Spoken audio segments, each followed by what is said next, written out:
Hi, everyone. Good afternoon, and welcome to our webinar.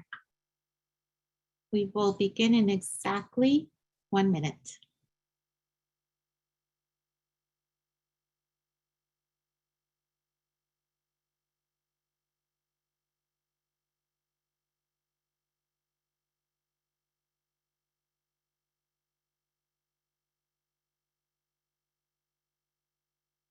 So again, everyone, good afternoon and welcome. Next slide, please. So welcome to today's webinar, Flourishing at Work webinar series. This is session 4 on healthy positivity. This webinar is sponsored by the Northeast and Caribbean Mental Health Technology Transfer Center, or MHTTC, and we're housed at Rutgers in the School of Health Professions in the Department of Psychiatric Rehabilitation and Counseling Professions. My name is Katia Rivera, and I'm the project coordinator of the center, and will be introducing our center as well as our speaker for today. Next slide, please. The MHTTC is funded by SAMHSA, the Substance Abuse and Mental Health Services Administration, to enhance the capacity of the behavioral health and other related workforces to deliver evidence-based and empirically supported practices to individuals with mental illnesses. Please visit the MHTTC Network website for additional information at mhttcnetwork.org. Next slide, please.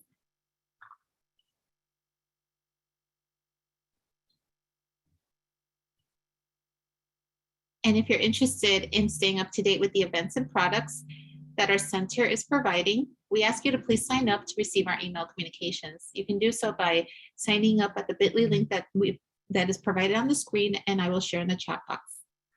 Next slide, please.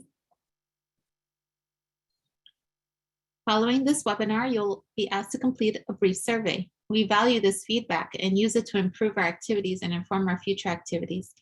These surveys are also important because our continued funding is linked to the completion of these surveys. So we thank you in advance for your participation. Next slide, please. We also would like to let you know that this webinar is being recorded and will be posted on our website, along with the PowerPoint presentation in the next couple of days. Next slide, please. This presentation was prepared for the Northeast and Caribbean Mental Health Technology Transfer Center under a cooperative agreement from the Substance Abuse and Mental Health Services Administration, or SAMHSA. All material appearing in this presentation, except that taken directly from copyrighted sources, is in the public domain and may be reproduced or copied without permission from SAMHSA or the authors. Citation of the source is appreciated. Please do not distribute or reproduce this presentation for a fee without specific written authorization from the Northeast and Caribbean Mental Health Technology Transfer Center. At the time of this presentation, Marian Delphin Rittman served as Acting Assistant Secretary for Mental Health and Substance Use at SAMHSA. The opinions expressed herein are the views of the speakers and do not reflect the official position of the Department of Health and Human Services, or SAMHSA. No official support or endorsement of DHHS SAMHSA for the opinions described in this presentation is intended or should be inferred. Slide, please. We encourage you to interact with our presenters during the webinar by using the chat feature. Please post any comments or questions you have in the chat, and I will collect your questions as we go and ask them of the presenter during the Q&A time toward the end of the presentation. During this webinar, our presenter may pose questions to you, so please use the chat feature to answer them.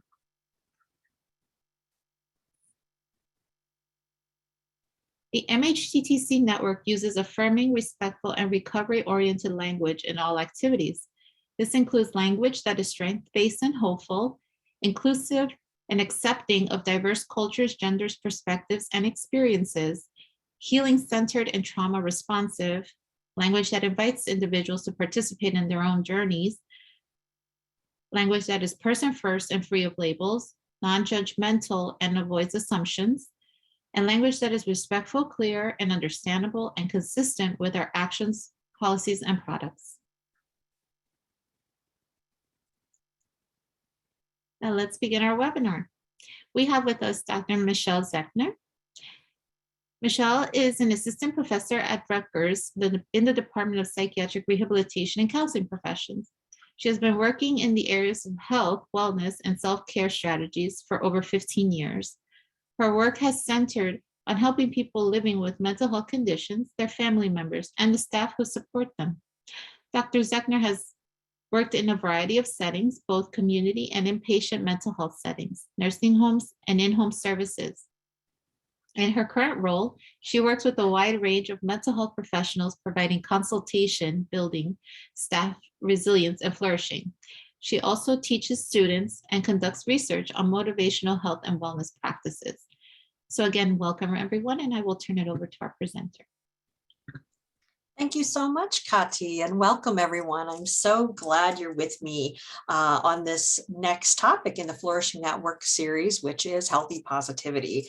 And I think this is a really, really good topic. I think all the topics, of course, are interesting, but this idea of healthy positivity, especially now, we hear a lot about positivity, and I've been talking a lot about positivity, and positive psychology talks a lot about positivity. So I'm hoping in this training today, we're going to dive a little bit more deeply into that idea of how to be positive in a healthy way. Positivity can sometimes be divisive, sometimes making people happy to hear more, which I hope you'll be happy to hear more. And sometimes it can also make us feel guilty that we don't or can't feel optimistic in the moment. Today, I'm hoping we can have a balanced discussion about positivity, such as going through the moments when positive thinking can be helpful, when it's going to make a difference for us and the people we support. Also, I want to get into some of the benefits identified by research to moving towards a more positive approach in life. These are helpful to be aware of so that we can take actions and make choices if we decide we want more positivity in our lives. We'll also be talking about some communication strategies that support positivity in a healthy way for ourselves and when we're talking to other people, so we can be authentic and supportive, but not overly cheerful.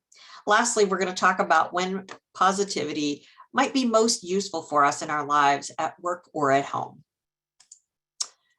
So I wanted to start out with the idea of positive thinking and what does that actually mean? Positive thinking in general, and this is kind of where we're going to start out from this definition thinking today, is that you try to navigate difficulties of life in a more productive way, that you try to focus on good things that might happen as opposed to the worst possible things. It doesn't mean that you ignore difficulties or challenging situations.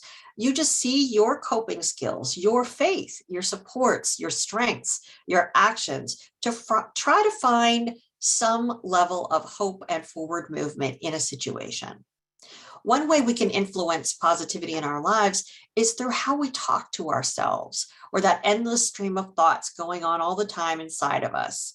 These automatic thoughts can be positive or negative.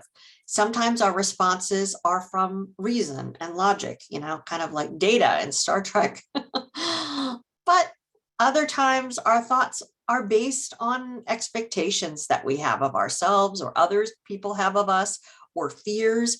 And sometimes it's even based on our past experiences.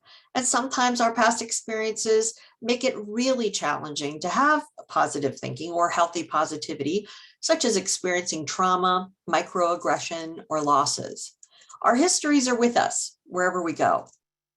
But we can make choices about how we want to move forward in life, despite our experiences, despite our challenges in the current moment. We can control our reactions and try to plant seeds of hope throughout our life with the small steps, baby steps towards positive thinking, which we're going to talk a little bit more about. So here's that glass of water, right? The old adage is, if you see it half empty, then you're a pessimist. And if you see it half full, then you're an optimist. Well, I think that's kind of simplistic, right? You might see this water, and like me, I see this and I think, wow, that's a half a glass of water. Where's the other half? Then I might be really thirsty and decide, what the heck, even though it's half full, I'm awfully glad it's sitting here. I think I'll take a sip. So I'm encouraging us to consider how we might approach a situation in a more balanced way. So let's think about something that faces many of us each day: traffic. If we start to experience that slowdown on the highway or in the streets, we can get frustrated, or at least I know that's my first reaction. It's like, oh, great, here we are sitting in traffic, and feel like this is yet another annoying thing that is making my day a little more difficult. But I could remind myself, and I do sometimes, that traffic's out of my control. And this slowdown gives me a chance to catch up on my favorite podcast or time to reflect on what's happened in this day.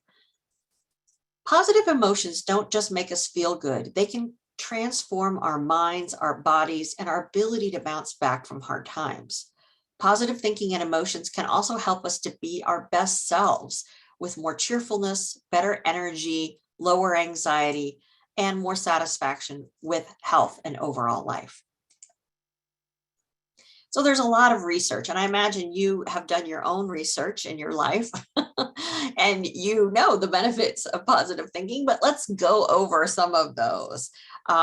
Negative thinking actually leads to depression or feelings of hopelessness or worthlessness. The research on positive thinking and emotions suggests that people who are more positive may be better protected against inflammatory damage of stress, which leads to better health outcomes like improved cardiovascular health or better management of diabetes. One study actually showed that people who kind of maintain that positive outlook have reduced likelihoods of a heart attack despite having cardiac risk factors. So I think about optimism versus pessimism and positive thinking as a learned activity, because not all of us are born optimistic, which we'll get into in a moment. But positive thinking can help us appreciate our lives, use our strengths, and feel more resilient, which is correlated to a better sense of overall well-being in life. And that impacts how we feel every day and in the bigger picture of our lives. So also, positive thinking is really interconnected with so many different areas of our life. Think about, I'm going to start with the concept of spirituality. Think about how that connects with positive thoughts and healthy positivity for you. Or think about your physical health or emotional health, or even your social connections and how those kind of work in tandem together, so that if you're feeling positive in one area, it might influence the other. So if you're feeling positive about your physical health, that might actually influence your emotional health, right? And it really is kind of like it spills over in other areas. And I was thinking about examples of this, and I was thinking about a friend of mine who was having a really rough patch in their marriage. They separated from their spouse, and all signs pointed toward divorce. At the same time, my friend was miserable at work, so miserable, they added layers of negativity to work. One time, this coworker revealed that their password was, "I hate this program." I said, oh my goodness. As time went by, they began counseling with their partner, reconnected, and decided to stay in the marriage and working on making positive comments about their partner every day. What was really interesting, though, is that started happening at work too. Slowly, my friend also got more positive about work and found some things that they enjoyed about the work that they were doing and appeared more interested and invested in the work. So there is this kind of interconnection, and you may have experienced that in your own life as well. There's research that also indicates positivity and optimism are related to a longer life. And the theory behind that is that hope and positivity help people make better health and life decisions and focus more on long-term goals for self-care, which can lead to improved physical health. It's also been identified that stress and negative emotions are linked to a weakened immune system and response. So some of the other benefits of positive emotions, they predict higher quality of relationships and better work performance. So I'm sort of curious, I want to engage you all for a moment. If we could have poll 1, oh, can I do that maybe? Thank you, Kati's magic behind the scenes. Can you see that? Kati, can you let me know, or can someone in the chat let me know if can you see the poll? Yes, the poll has been launched. Thank you, Kati. I'm sorry about that. All right. So think about positive thinking and how you imagine that it helps you. And I'm a big proponent of multidimensional wellness. And so I'm sort of curious, how do you think positive thinking helps you? And you can choose any of the items that you want, physical, emotional, spiritual, social, intellectual, or other. And if it's other, I'd welcome you to put it in the chat. So go ahead and just respond to the poll, and let's go ahead and stop the poll, Kati, and show the results. Okay. Oh, interesting. All right. So we see that for the folks who voted, most people felt that positivity really was linked to their emotional well-being, followed by spiritual well-being. And it was a tie for physical and social well-being.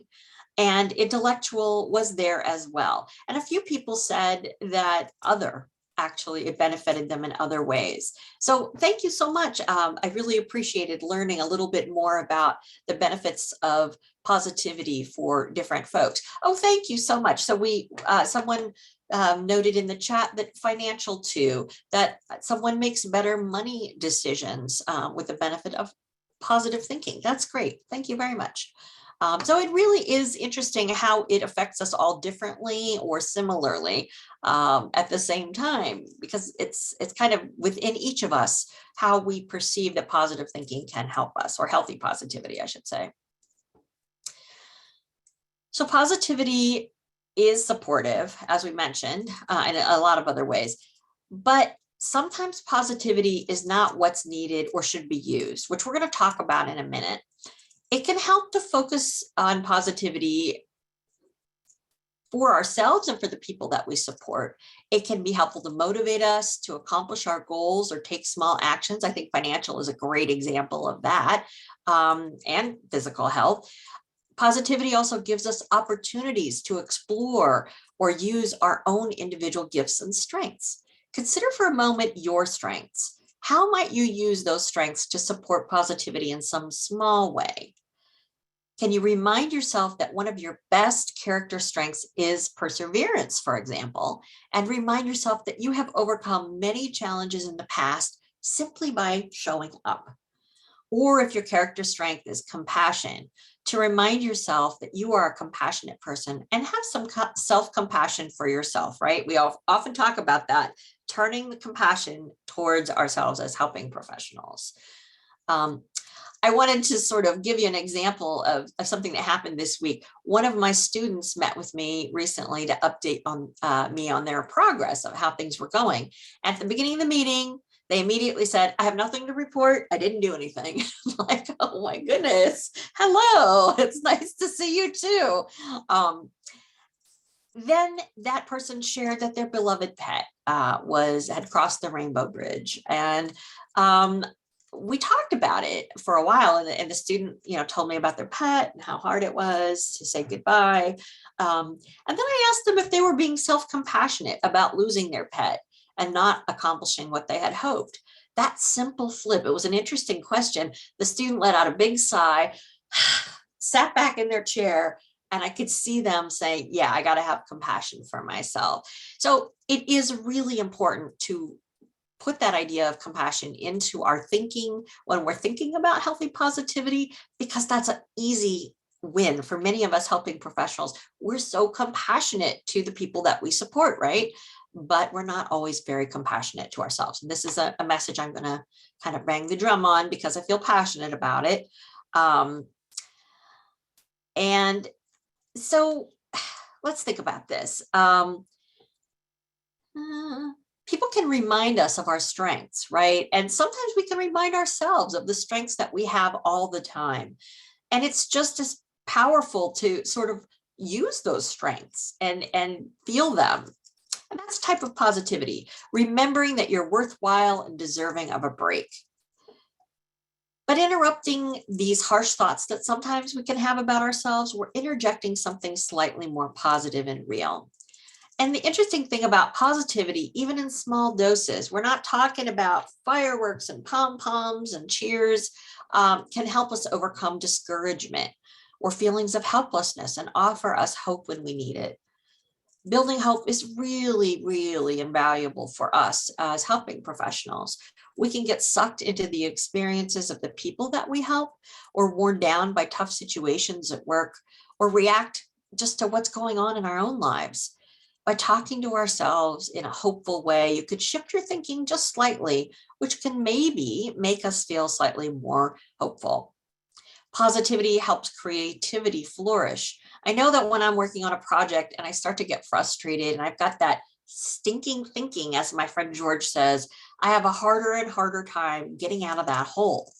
Creative thinking can give me a new way of approaching challenges and overcoming difficulties. So give yourself that positive affirmation, acknowledging your passion and creativity for your work, because that can give you a little boost in your mood and help you break out those amazing problem-solving skills, which I know that everyone here has.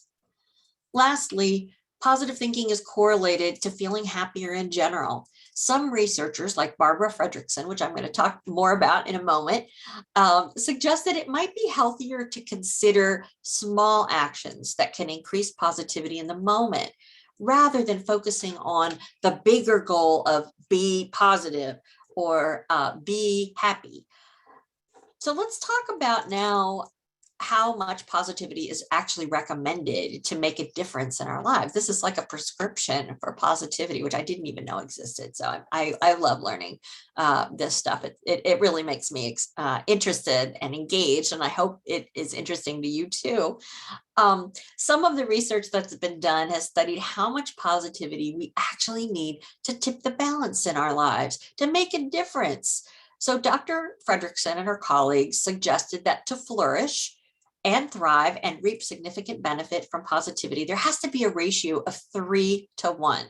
So that is 3 positive thoughts or events to 1 negative thought or event, to increase the likelihood that you will flourish. She also found in her research that most of us typically have a 2 to 1 ratio of 2 sort of positive things to 1 negative thing, and that goes lower for people experiencing depression. So there's this really interesting phenomenon in the brain, and we may have talked about it in other webinars, but this idea of neuroplasticity, right? Of how we can actually change our brain through some of our thoughts. Dr. Rick Hansen, another positive researcher, some positive psychology researcher who studies flourishing, talks about this, and maybe some of you read this book, that our brain is like Teflon for positive thoughts, right? So that means like bounces off, right? And it's Velcro for the negative ones. If you think about the evolution of our brains, and it was much more important to think about, wow, there's like a big tiger and it's about to eat me, as opposed to there's a beautiful sunset, or wow, that toddler has an amazing giggle that's just doing it for me. To overcome this, and it's called negativity bias, to overcome this negativity bias in our brains, we might need to pay special attention to the good things in life. So in positive psychology, it's often called savoring, or really focusing in on the individual moments that bring you peace, contentment, and joy each day. And it may not be the big peace, contentment, and joy. It may be, wow, it's quiet at the dinner table, or wow, I made it home and there were no slowdowns on the highway. Sometimes it's that literal. If we practice good finding each day, we're more likely to make those things stick, increase our overall positivity, and shape our brain to be more aware of positive events. And I'm just looking at the chat for a moment. It's so easy to give that super positive stuff to others, but it's awesome when we give that same energy to ourselves. Absolutely. We have that in us, which is often why we're in our helping professionals, is we're good at motivating others, and we're good at supporting and encouraging others, and we're not great at turning that lens towards ourselves. All right. So how do we go about nurturing positivity? It's some of the work that I did with Dr. Peggy Swarbrick in 2020. We talked about 5 self-care strategies that can help us improve our sense of well-being. These included pausing, breathing, move, nourish, and sleep. The one self-care practice that always stuck out to me and made a big difference for me at the time was the idea of nourish. And that's the idea that we have to nourish our minds as well as our bodies. And I think about positive thinking and being healthy in a positive way is nourishing for our minds and for ourselves. So we have to think about how we can surround ourselves with people who are positive or supportive, and also go to the places or create environments at home or work that help us relax, feel more positive or calm, give us inspiration and joy. And other ways that we can build healthy positivity in our lives, including positive ideas, are, hey, why not attend a healthy positivity webinar? So attending webinars, reading books, watching new programs that give us new healthy ideas, that is all positive. And if, for me at the time, I had to turn off the news. For me, that was not nurturing my positivity. And I noticed I felt a lot better at that time. So knowing how you're actually going to nourish yourself, particularly if you need a little more attention and self-care in that moment, to attend to that. Also, attending to our culture, our values, or faith can help us move toward positivity. And remembering those positive family traditions and sayings, speaking to people who understand us, understand who we are, and offer wisdom and kindness to help us grow. So in the chat, I'm going to invite you to drop in what nurtures your healthy positivity, who or what or where. So I did see someone ask about the self-care strategy. So let me put those in the chat while you guys are chatting about what nurtures your positivity.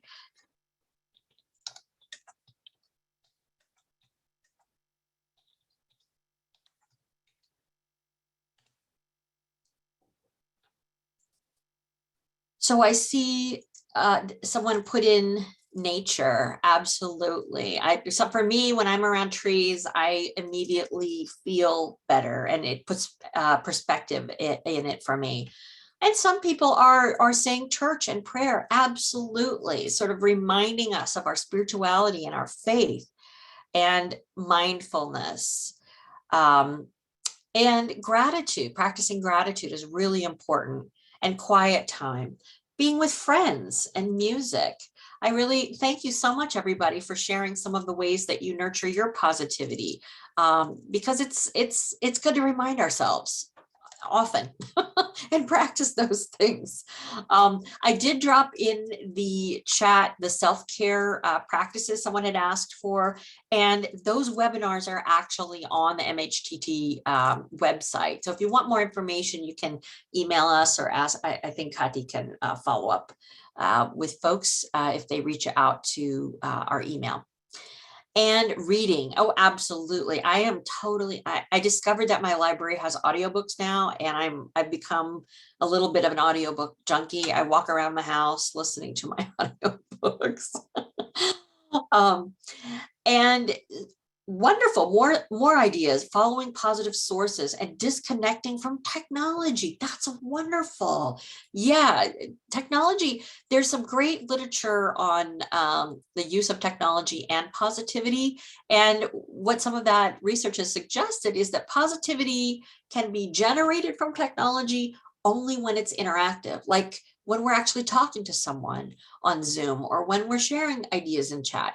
But when we're passive, when we're the recipient, I am like the worst, TikTok cat video person ever.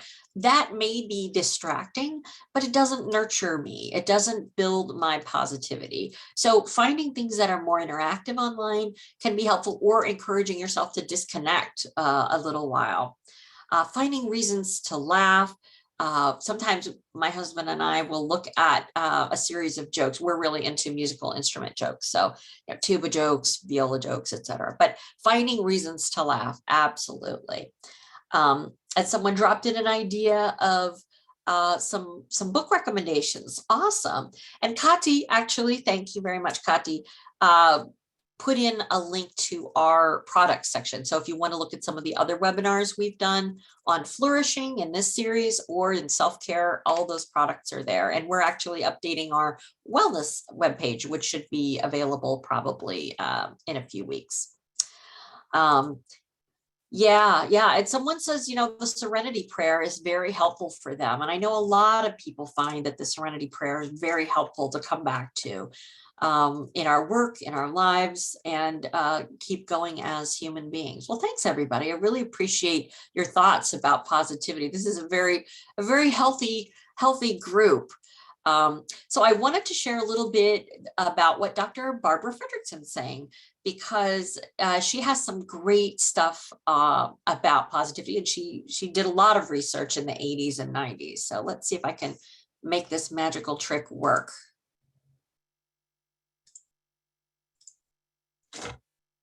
Oh, I was very excited that I was going to have everyone watch a video. It was going to be great. You would like it a lot.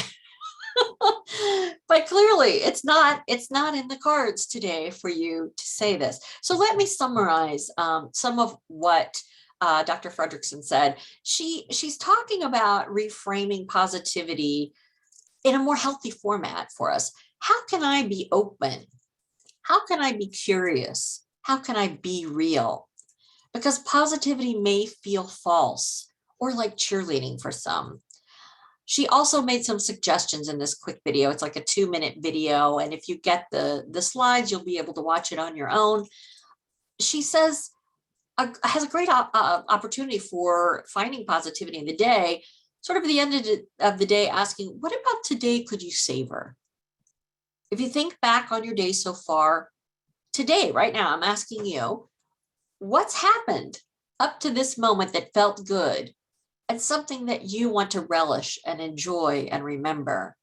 And I'd welcome you to put that in the chat if you like, to share something that's already happened today that you are savoring.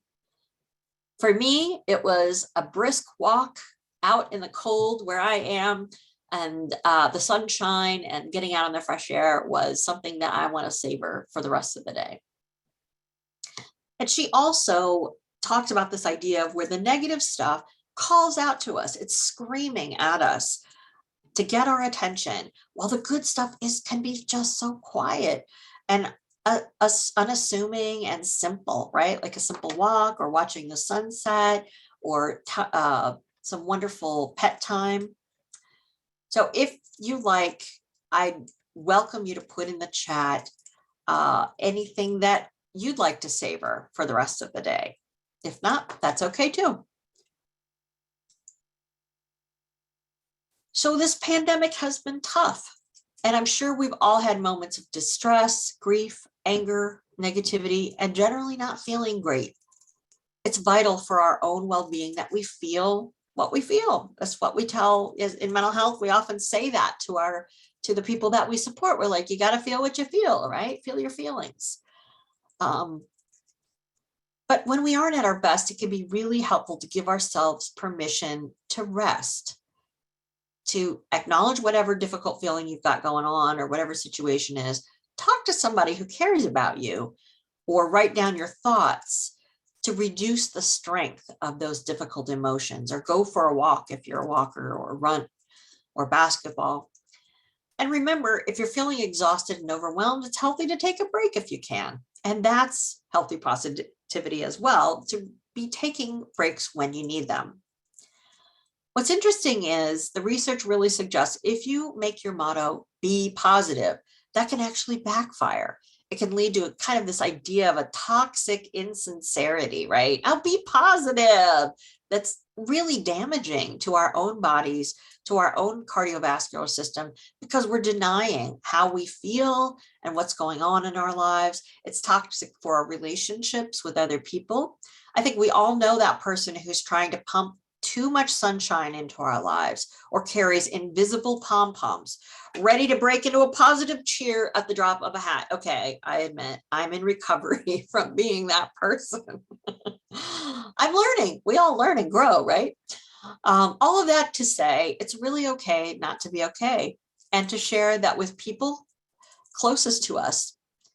And sometimes it might be appropriate to let the people that we're supporting know that we're not doing okay, in a careful way, like this is not a great day for me, and leave it at that. You might even sort of explore that a little bit more, not to make people feel responsible for making you feel better, but to model that idea of authenticity and to be real and honest with people. Because over optimism can be harmful to people when they're suffering, grieving, and in transition. We have to think about balance. In order to balance healthy positivity and life, it can be very helpful to ask ourselves open-ended questions to understand what you're going through so that you can offer compassion and support to yourself. And if you're supporting other people, it can help to listen and lend support. And if appropriate, offer some positive words. COVID has brought challenges to all of us, to our families, to the people we help. People experience crises such as unemployment, loss of housing and healthcare, illness, hospitalization, experiences of violence, discrimination, and victimization, and the devastating loss of family and friends. These are hard times, and we're all navigating incredibly challenging experiences. So being too optimistic and focused only on the positives in these times, it's just not appropriate. In these experiences of difficulty, it isn't helpful to encourage people to look on the bright side or to think positively, sort of in a global way. In these situations, people most often need someone to listen to what they're actually saying and help validate their emotions. Helping people feel normal for whatever they're feeling during these times is a way to be a support. And of course, the same is true for ourselves. When we're grieving or in crisis, expecting ourselves to be positive all the time or stay optimistic, it's not helpful and it's not healthy. We want to engage with ourselves and others with authenticity. Being true and honest really goes a long way. If we listen and ask questions from a good place to ourselves or to the people we support, most people appreciate the effort to try to understand their own experience. And if we ask those questions of ourselves, if we can come from a compassionate place, that's really helpful. While our focus today is on positive thoughts and emotions, it's important to remind ourselves that there are no bad emotions. If we label negative thoughts as bad and positive thoughts as good, we might be pushing ourselves to be okay when we aren't. Sometimes we're having a moment, and that's okay to be having a moment, a meltdown even. Emotions float in and out, and if we judge our emotions as bad, then we add that layer of guilt and shame for feeling badly on top of whatever we're going through. So let's move towards the positive. Some of the things that we can actually move toward. Let's say that we're recognizing it's a difficult time and we want to move a little bit further. Some of us weren't born optimists. I said that earlier, and I think I have to admit, I'm not sure that I was actually born an optimist. And some of us are experiencing a lot of these really heavy things. But the heart of healthy positivity, first and foremost, is recognizing how we're doing. How are we feeling? How are the people that we're serving or supporting? How are they doing? How are they feeling? There may be some tiny ways to be positive during difficult situations, such as acknowledging a person's strength. Maybe the strength to just get out of bed. Maybe that's the positive statement. Or maybe there isn't a positive, healthy positivity that we can offer a person in a difficult situation, and that's okay. We can't really cover up how we're feeling or pretend we're happy when we aren't, because that is very damaging. I really encourage this idea of pausing and breathing, just a simple and a check-in. How am I doing? How am I doing right at this moment? It doesn't have to be 30 minutes in a dark room, unless you want it to be. That's good too. It can literally be that breath you take as you get out of the car and walk into your office. It can also be helpful to remember your strengths, know what you're good at, and remind yourself of that, and think about how those strengths can actually keep you feeling just a slightly bit more positive than you may have felt a moment before. And lastly, building healthy positivity in our lives is not an all or nothing approach.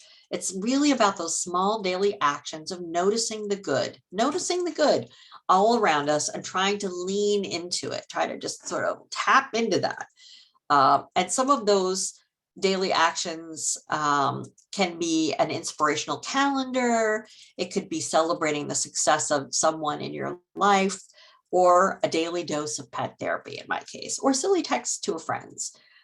Sometimes it could just be that self-compassion that we were talking about.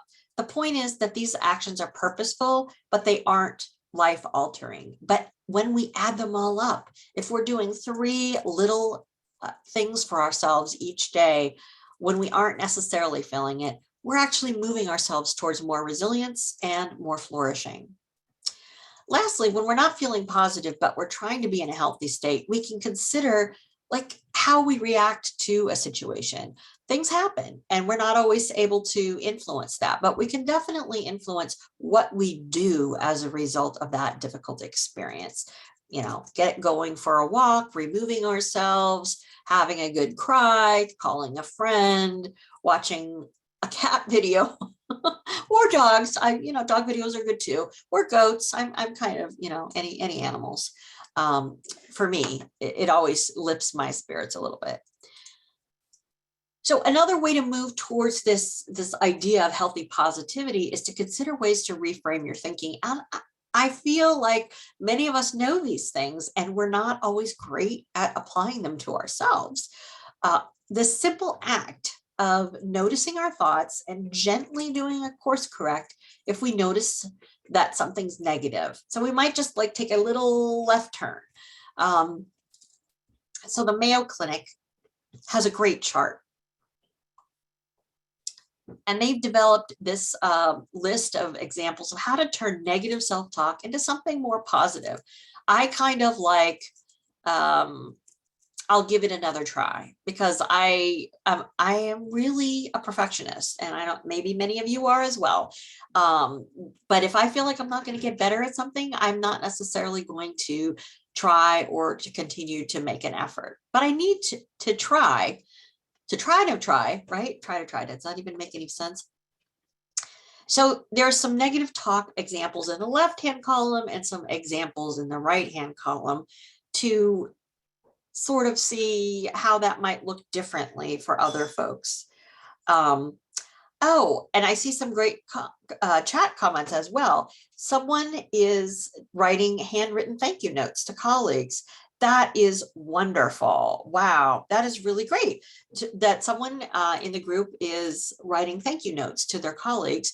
And actually, I had a supervisor who did that, who wrote a thank you, a gratitude note at the end of the year to each of the members of the team, which felt wonderful to receive.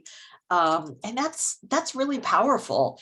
So that's a great shift as well. So these are some ideas of things that people can say to sort of just, you notice these positive self-talks aren't actually that positive. It isn't like, oh, wow, this isn't like, you could do this, go team, all right, yay. These positive thoughts are modest, small, they're cautiously optimistic, I would say. So these are ways that we can reframe our thinking just slightly, because we're humans and humans are tricky. And when we work to build our sense of hope, optimism for the future, and resilience, we have to be sure to be gentle with ourselves and with other people in order to make these subtle shifts and changes. Because you've probably been, I don't want to say the victim, but you've probably experienced those overly unauthentic folks who are like, you can do it, it's great, you're gonna go team. That doesn't feel like it's actually connecting to me as a person when I hear that, and yet it's very easy to fall into that. Could we have poll number 2, please? So at this stage, we need another poll. So when you look at these positive self-talk phrases, which one might feel more inspiring to you? So just take a moment, look at the list. Which are the ones that feel like, you know what, this one might be something I could try? I gave you my example of, I'll give it another try. That's definitely with my, perfectionism that pushes me, I have a hard time with trying and keeping going forward. So let's see, Kati, can you close the poll now and we'll see what we have? It's a new opportunity. Yeah, that's a great one. So most people found that to be most sort of inspiring. It's a new opportunity to learn something, or I'll tackle it from a different angle. Absolutely. Let's take a chance. Very good. All right. Well, thank you so much, everybody. Just trying to give some other ideas about how to think about healthy positivity. And then sometimes we've got these challenges that we experience, and they're healthier and, you know, a little more sort of on the surface ways to think about challenges. Thinking, you know, that think positive. There's so many signs, t-shirts, etc. And as we've talked about, it's so situational. It depends on what's happening in a person's life, including our own. So it might need to be that we need to know what's going on for ourselves and for the people we support.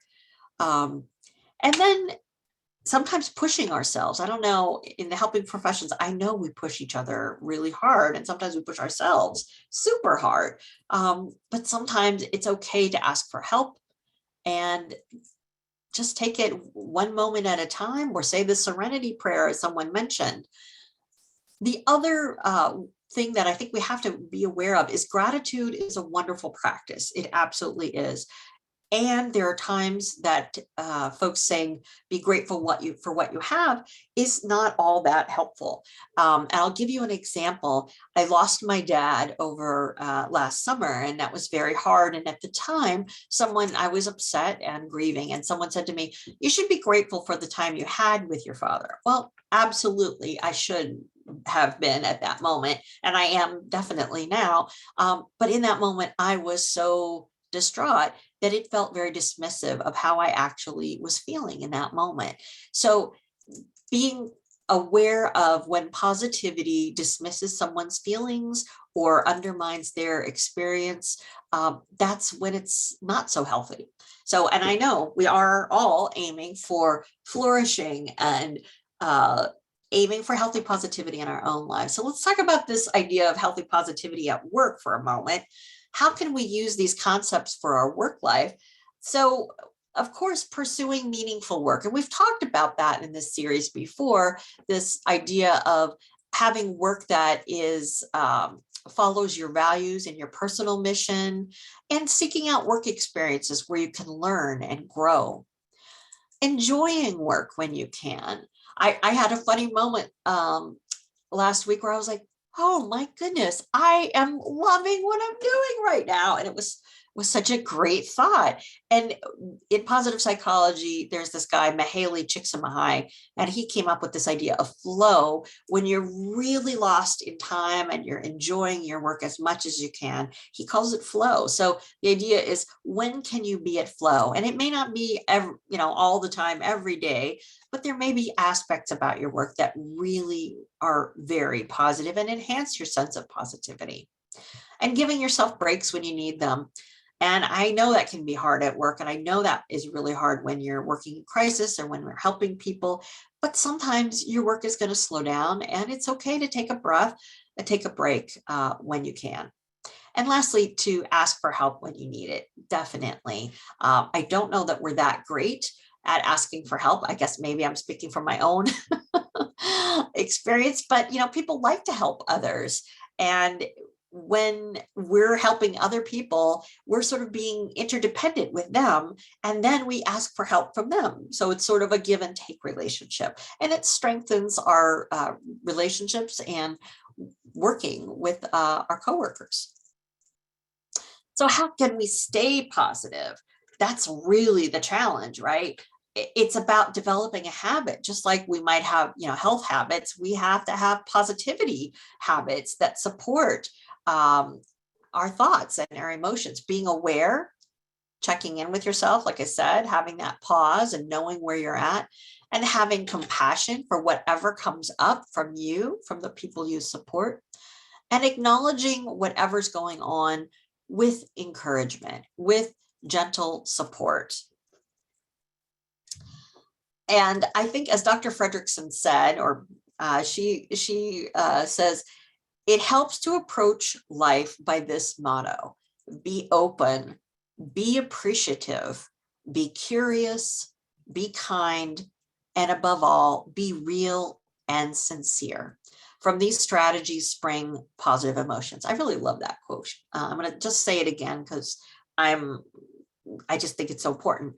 Be open, be appreciative, be curious, be kind, and above all, be real and sincere. Great words of advice, I think. And we all interact with people every day, and our coworkers, our families, the people that we're supporting, same thing. Basically, we're listening to the person, which is a positive, healthy positivity act as well, to really listen, make time for someone, put the phone down, take that moment to connect with someone and validate their feelings. And this, it's interesting, this comes up with this yes and approach, such as, I'm grateful that I have a job and it is still incredibly stressful and difficult in these times. Yes, I'm almost done with the semester and the coursework is really hard right now. You can add, sort of think of those, both things can be true. So let's have a chat question. What are your strategies for communicating healthy positivity to yourself or others? So we want to drop in the chat. What are some strategies you use for communicating healthy positivity? So this wonderful example of writing thank you cards to staff.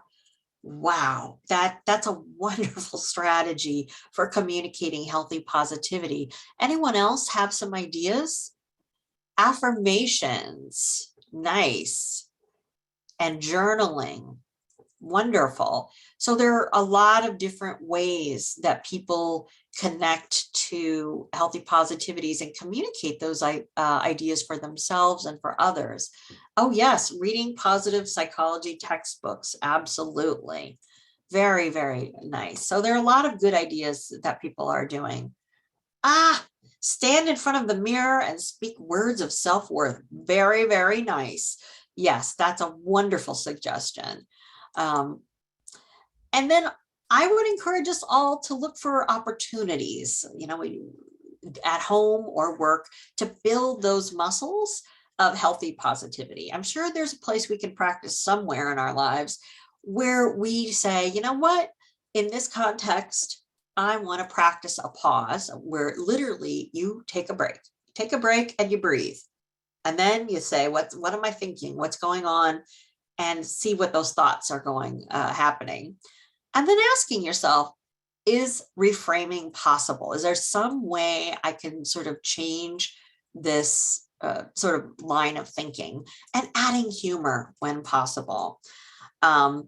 So I was trying to think of, when I had done something similar to this, and I was remembering this difficult conversation with my partner where I was feeling burdened with all the housework and thinking, he's just never going to help me do this. So we got into this very loud conversation. I accused him of macho behavior, and he misheard me and understood nacho, like nacho chips. And then he asked me why I was calling him a nacho. The situation became so silly. We ended up having this ridiculous laugh. And so whenever things get a little bit hairy around my house, I start talking about people being nachos. And this reframe of, it's sort of, I'm the cruise director at home. I do most of the house cleaning. I, plan the meals and a lot of the activities and schedules around a place. I'm the cruise director, and nachos are part of it. This little bit of reframe and humor has helped me be more tolerant and have a healthier perspective on the situation. So think about where you might try just a little tiny moment of reframe for yourself and adding some humor. And someone's recommending the International Positive Psychology Association. Oh, that's really interesting. Yeah, I'll have to check that out. thank you for sharing these wonderful resources. So you all have some great things you're doing. I've seen them in the chat. Here are some additional suggestions, ideas: smiling more, gratitude, reframing, get outside, savoring. But I want to tell you a story that you've probably heard before, but I think it really captures this essence of healthy positivity. So it's grandfather tells a story from an Indigenous American frame, we think. Nobody really knows where this actually came from. So one evening, a grandfather tells his grandson that inside all people, a battle goes on between two wolves. One wolf is negativity, anger, sadness, stress, contempt, disgust, fear, embarrassment, guilt, shame, and hate. The other is positivity, joy, gratitude, serenity, interest, hope, pride, amusement, inspiration, awe, and above all, love. The grandson thinks about this for a moment and asks his grandfather, well, which wolf wins? The grandfather replies, the one you feed. I think that is a wonderful example of it's these small actions, it's these small things we do each day that build our positivity, that build our sense of flourishing. So along those lines of small actions, many of you may know the Greater Good Science Center. I find it a wonderful resource for when I'm preparing for webinars, when I'm offering classes, etc. They've got a happiness calendar. I put a link in the resources that gives you an idea a day of what you could do to build happiness and feel more positive. I'm going to comment on February 8th, which is notice all the ways that you're being courageous just by quietly persevering.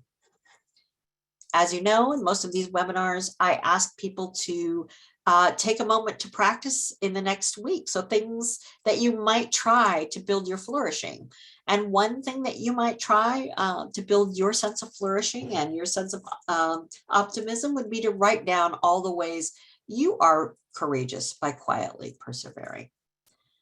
So I'm going to leave you to the summary. Talked a lot about healthy positivity today. We've got 2 more sessions in the Flourishing at Work series. The next is Tuesday, March 15th, which is Flourishing Strategies Outside the Box, which I can't wait for because it's one of my favorite topics. A lot of creativity there. And we also want to share with you our new podcast is out. Woohoo! So check it out if you haven't. I had a lot of fun doing it, and I hope that you find it helpful in some way.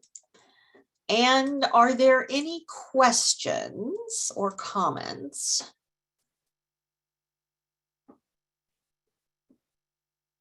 Oh, Happiness Lab podcast. Oh, nice. And a free course from Yale. Yeah, there's also stuff on Coursera. Yes, really interesting stuff. I also really like 10% Happier. I find that really interesting as well. And there's some other great podcasts out there. The Greater Good Science Center actually has a podcast as well. So I really appreciate it. It sounds like all of the participants today, you're doing awesome work. Thank you. Remember to make time for yourselves and for self-care. You're worth it. Yeah, Harvard has a great flourishing program. Absolutely. There's a guy named Vander Wheely, I think his name. I hope everyone has a great day. Really appreciate your participation and thoughts. You've added a lot of richness to this webinar, and I hope that people have a good week and find some ways to optimize and have some healthy positivity in your life. You've got some references. If you have some questions, feel free to drop them in the chat. We've got another minute or so. Thank you, everybody. You've done some great work and continue to do some great work. I really like this idea. The more we think about positivity and happiness and flourishing, what I notice, and maybe this is true for you all because it sounds like you guys have done a lot of work in this area, is it makes me feel more positive. The more I think about positivity, not necessarily like the cheerleading version, but the exercises and the actions, I literally do take a pause and check in throughout the day to ask myself, well, what are my thoughts right now? Wow. And when I catch myself being like, meh, meh, meh, meh, meh, I kind of think I'm of a certain age. I think about the Muppets and the two characters, you know, looking down, and they're always like, this terrible thing, rah, rah, and they're always complaining. And I think of myself as those, when the old crank, you know, older gentlemen puppets are sort of complaining. I think, okay, Michelle, stop. At any rate, everybody, have a great day.